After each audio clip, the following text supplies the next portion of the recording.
সবুজ বেষ্টনী গড়ার অংশ হিসেবে সবুজে সাজাই বাংলাদেশ স্লোগানে মেহেরপুরে বৃক্ষরোপণ করেছে প্রকৃতি ও জীবন ক্লাব। কর্মসূচিতে ফলদ, বনজ ও ঔষধি গাছের চারা বিতরণ করা হয়।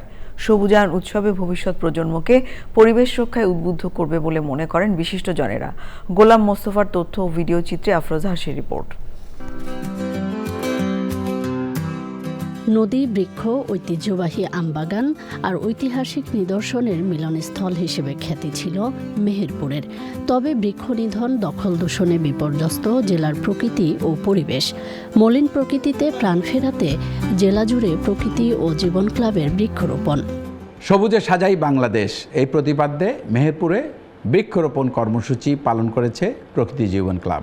আমরা দেখেছি গবেষণায় যে 5 ডিগ্রি সেলসিয়াস গরম কমে যায় যদি অনেক বেশি গাছ থাকে সেখানে, যে গাছ এত ধরনের আমাদের উপকার করছে এবং এই গাছে কিন্তু আমাদের প্রাণীগুলোকে তার আশ্রয় দিচ্ছে। আমাদের যে জলবায়ুর যে পরিবর্তন এবং নানা ঘাত প্রতিঘাতের মধ্যে আমরা যে পড়ছি, সেটা কিন্তু আমরা এই পরিবেশ প্রকৃতিকে ভালো রাখছি না বলে। মেহেরপুর একটি এমন জায়গা যেখানে কিন্তু উষ্ণতা অনেক বেশি, সে কারণেই এখানে যত বেশি গাছ লাগাবো তত কিন্তু উষ্ণতা কমবে। আসুন এই বর্ষায় আমরা সবাই হাতে হাত মিলিয়ে বাংলাদেশটাকে সবুজে ছেয়ে ফেলি।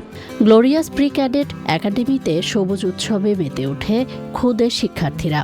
গাছ আমাদের অক্সিজেন দেয়, গাছ পরিবেশকে সুন্দর করে। আমরা বাসায় গিয়ে যত্ন করবো, এই গাছগুলো সুন্দরভাবে লাগাবো। গাছ পেয়ে আজকে আমরা খুবই খুশি। আমরা বৃক্ষ লাগাবো, আমরা মরুভূমি থেকে বাঁচবো।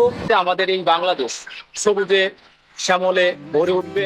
সবুজ শ্যামল দেশ গড়তে বৃক্ষরোপণের বিকল্প নেই বলেন বিশিষ্টজনরা। প্রকৃতির ভারসাম্য রক্ষার জন্য বৃক্ষের কোনো বিকল্প নেই। গাছ আমরা শিশুদের মধ্যে বিতরণ করছি, সবুজে ভরে উঠবে বাংলাদেশ। আমরা চাই গাছগুলো যাতে সংরক্ষণ করা হয়।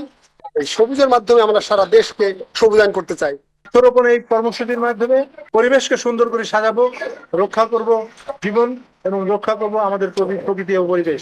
জেলার শহর ও গ্রামীণ অঞ্চলে প্রকৃতি ও জীবন ক্লাবের বৃক্ষরোপণ ও বিতরণ কর্মসূচি অব্যাহত রাখার আহ্বান পরিবেশবাদীদের। আফরোজা হাসি, চ্যানেল আই।